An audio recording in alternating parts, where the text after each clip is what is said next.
my name's Tiffany, and I will be taking you through the presentation on Confluent today. So, today's agenda, um, if we think about it, you will hopefully understand more about Confluent, a company you probably may or may not have heard about, and the opportunities we have across EMEA.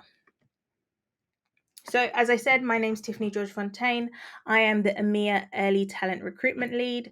I recruit both engineering and non engineering roles across EMEA. So, in our London office, Northern Ireland, Spain, just to name a few countries where we have the majority of our roles.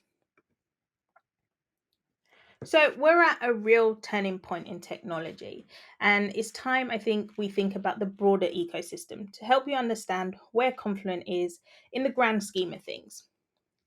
So hopefully, during my time today with you, we're going to talk about data infrastructure, data streaming, and technology as a whole. Hopefully, by the end of this presentation, you'll realize that we're entering a new era of data streaming. And to put it simply, it's all really down to Kafka. Apache Kafka may or may not be something you've heard about, but hopefully, again, by the end of this presentation, you will know a little bit more. So, what is data streaming? It sounds like one of those key play on words. Life happens in real time, and so does data. Consider for a moment this scenario. Ordering a rideshare, then monitoring the progress as the car makes its way to your curb. You know to the minute when to step outside. We all take this and experiences just like it for granted. Experiences enabled by a storm of data, processed and then presented, all in real time. It hasn't always been this way. In fact, even today, most data is collected, stored in centralized databases, and then batch processed on the hour, day, or week. But imagine how some businesses could be transformed with real-time processing of live data streams, or what we call data in motion. Finding patterns and responding to significant events as soon as they occur can allow banks to create personalized solutions that help customers meet their financial goals, sound the alarm on cyber threats before they become massive data breaches, alert supply chain managers of unanticipated stock depletion, accelerate clinical trials, bringing critical medicines to market faster. There is no limit to the application possibilities, and it's not as hard as you think to transform from batch processing to real-time data in motion. Let Confluent show you how. So, hopefully, that's warmed up your brains into data streaming and what it's all about. But if we think about the ecosystem and where we are in the economy at the moment, exponential growth looks linear. Even just 5 years ago, some would even argue 3 years ago before the pandemic, it was hard to tell the exponential trajectory that data streaming was on. The growth was sharp, but even exponential growth looks linear until it doesn't. This Kafka growth reflects just how much the data landscape is changing, both competitive pressures to meet expectations of real time and the network effects of real time are pressing data streaming from the edges into the core of modern businesses. And that's literally all businesses, which we'll talk about later on. Our story is all about streaming, but these revolutions in technology and businesses do follow a common pattern.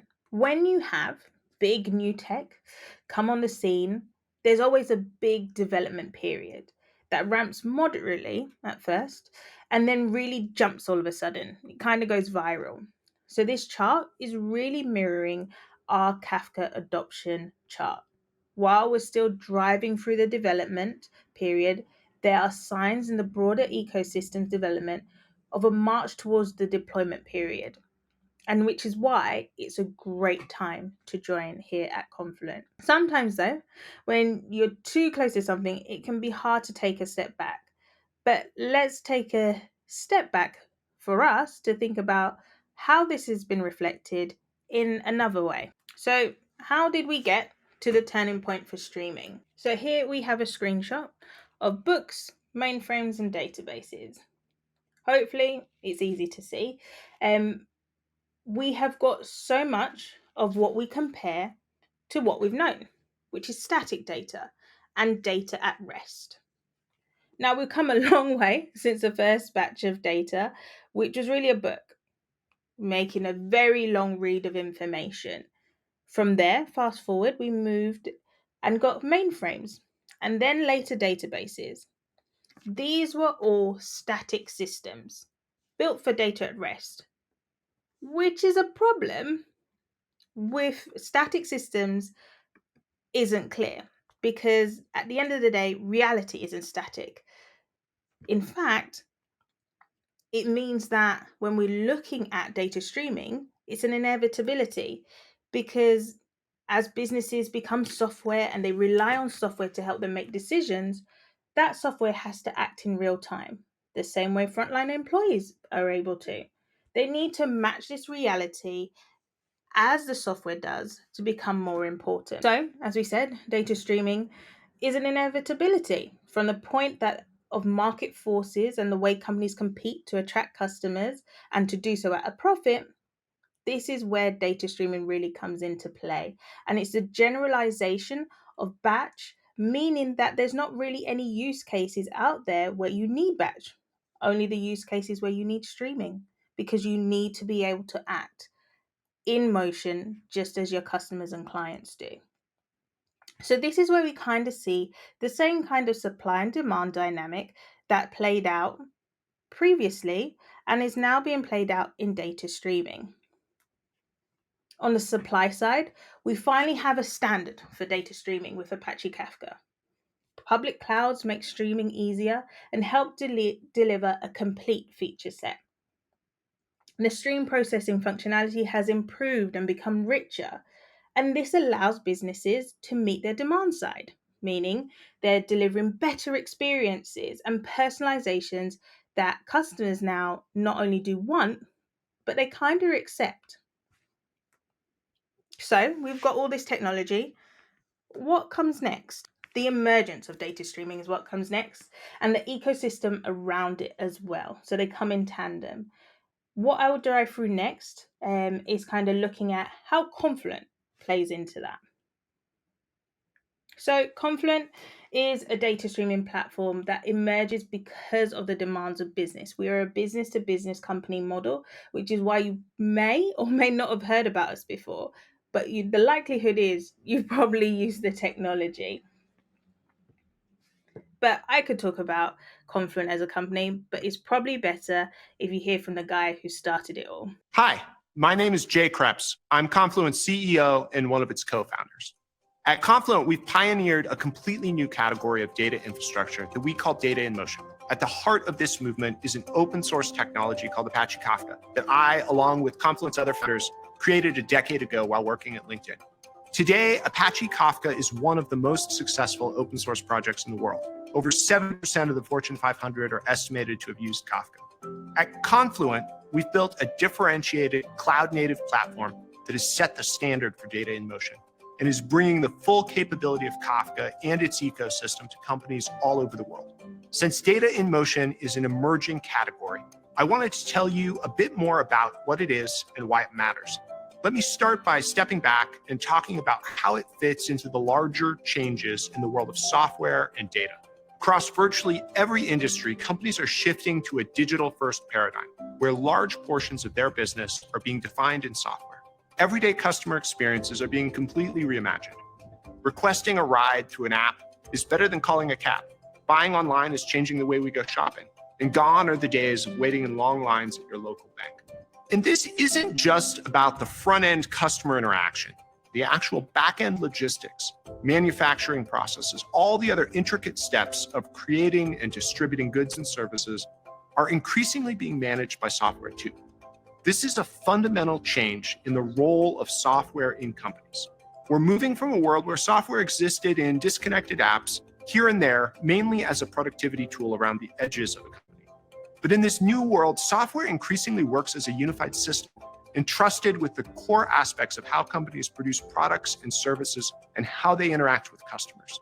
This transition isn't just a matter of bolting on an iPhone app or automating an existing process.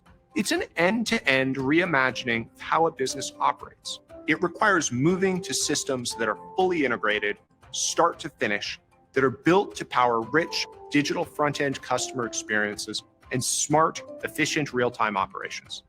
To do this requires new capabilities. It requires access to real-time data across every part of the business, allowing it to react to everything in the moment 24/7. Every millisecond counts. A modern company can't wait around for daily batch cycles to analyze and react to data coming from siloed applications and databases. Customers have no tolerance for stale data and poorly integrated experience. What makes adapting to this new world difficult is that traditional data infrastructure isn't built to support these requirements. The platform most companies have for managing data is the database. Databases are a massively successful category, and they've received enormous intellectual and commercial investment. They remain an important part of the solution, but they have a critical limitation. Databases grew out of the problem of data storage, and they were built to solve the problem of data at rest. They let individual applications safely store and access data, but they don't solve the larger problem of how to turn all these applications into unified, dynamic business processes. This has left organizations with islands of disconnected data and slow, periodic batch processing that can't be integrated into the real-time operations of the business or customer experiences. To reimagine their businesses and software, companies need a new type of infrastructure. They need to seamlessly harness the flow of data across all the parts of their organization, between applications, databases, SaaS layers, and cloud systems. They need to be able to react to this data continuously, to be able to adapt and respond to events as they unfold in real time. In short, they need infrastructure for data in motion. This is a foundational shift in how we use data. Data in motion takes the computer science underlying traditional databases and it turns it on its head. Instead of passively storing data and only accessing it periodically, data in motion allows for ubiquitous access to data in any system as it's generated, and it provides the real-time continuous processing needed to react and respond to it in the moment. Confluent has opened up possibilities in every major industry. For instance, when it comes to fraud in financial services, every second matters. However, all too often, key components of the data to combat fraud are locked away in outdated batch systems that don't talk to each other. With Confluent, you can connect and access all the data that's required to properly analyze, detect, and prevent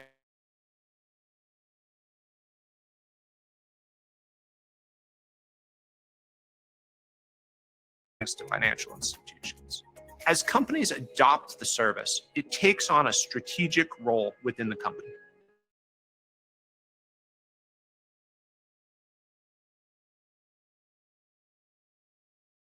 To contain the full real-time state of huge portions of what's happening in the business, driving hundreds of applications that feed off of this. In this role, our platform acts much like a central nervous system in biology. The nervous system ties together all the independent parts of the body into a coherent whole that can react and respond intelligently in real time. That's very much like what Confluent does for a company, uniting all the applications, SaaS layers, and data stores into a coherent whole and helping to enable intelligent applications on top of all of those. The central nervous system is what enables the kinds of customer experiences and intelligent real-time operational systems that are increasingly required to compete and win in the world today. So hopefully that tells you a little bit about who we are, what we do, and a few case studies which we'll talk about in a little bit more detail shortly.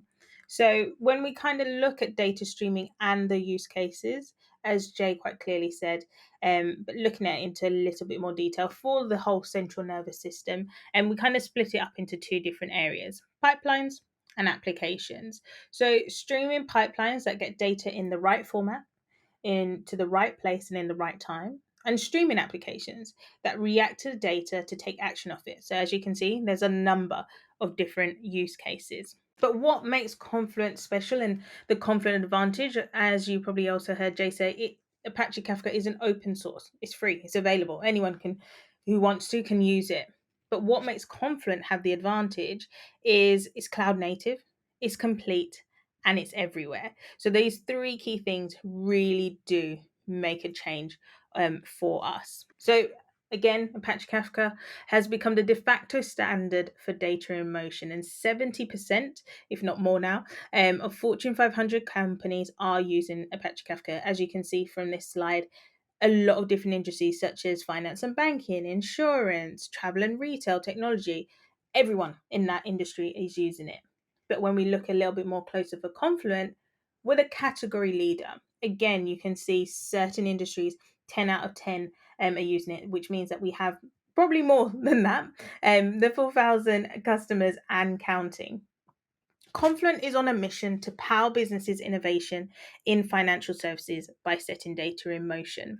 As you can see, hopefully there's a few companies and logos here that you recognize, but 100 plus companies across financial services industry rely on Confluent technology, which is a lot.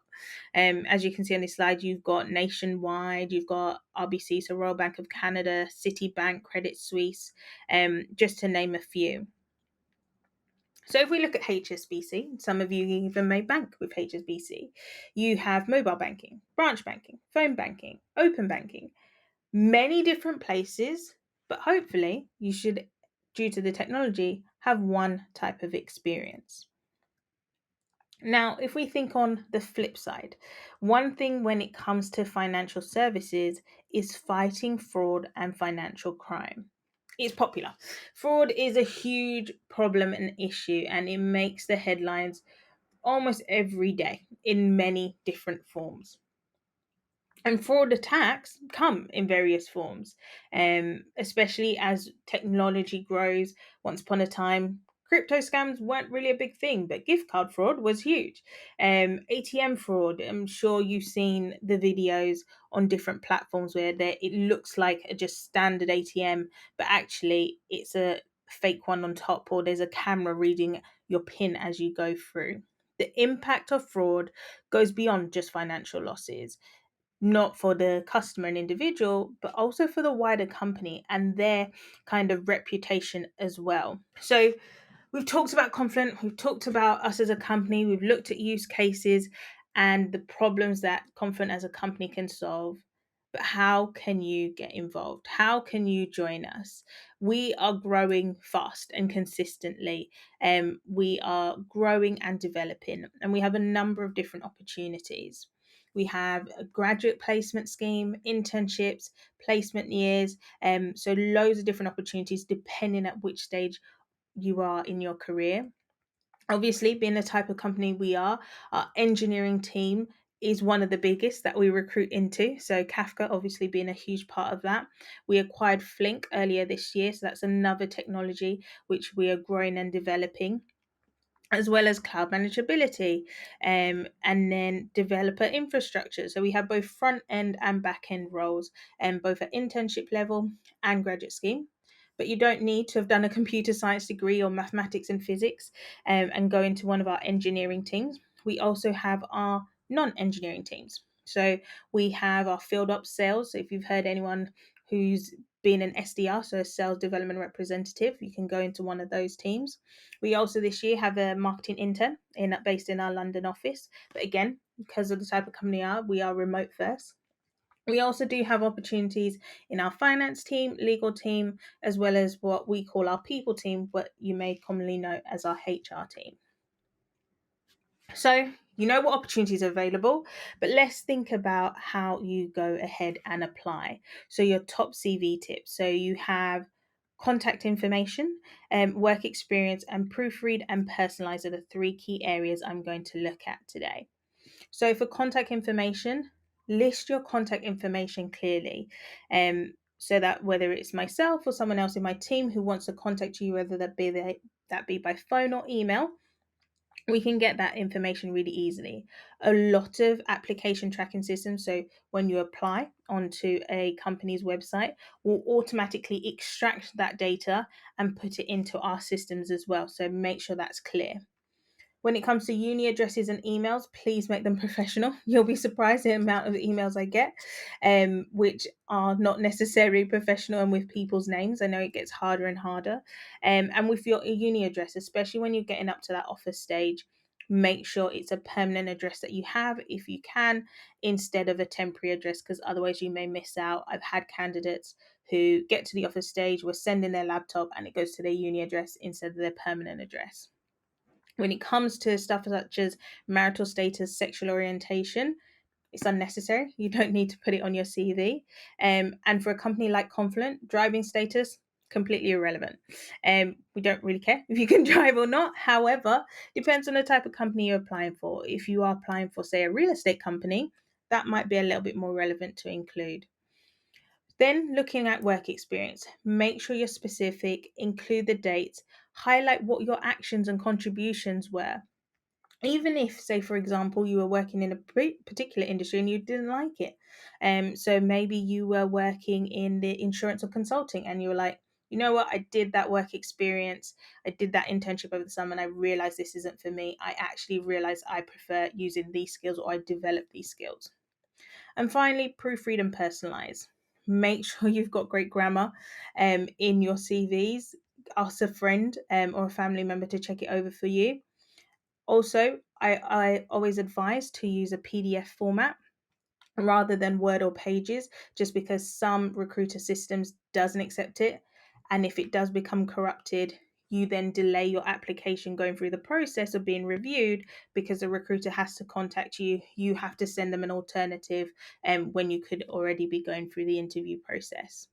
And finally, templates. Templates are a great starting point, but again, I advise you to personalize them. A lot of universities will send you the standard template, and being in early talent for quite a few years now, I can tell which university you go to just based on the template if you use that exact thing. Please feel free to personalize. So, you know who we are in the kind of technology in the ecosystem. You know what we do. You know what opportunities we have. But what is it like working at Confluent? We are a remote first company. However, that does not mean we don't get together. We've got a few pictures here from Kafka Summit London, which is a big conference that we take part in every year. We also have, this is from our volunteering day here in the other corner, from our talent offsite. You got a picture there with me, my manager, and one of my other colleagues jumping in the background. So we do like to get together as well. One of the pictures that isn't on here, because we haven't got them actually back yet, is from our summer party, which was a barbecue in Hyde Park, which was a lot of fun a few weeks back. But you're going to be joining at the beginning part of your career. So what is it like working at Confluent, in the words of our interns?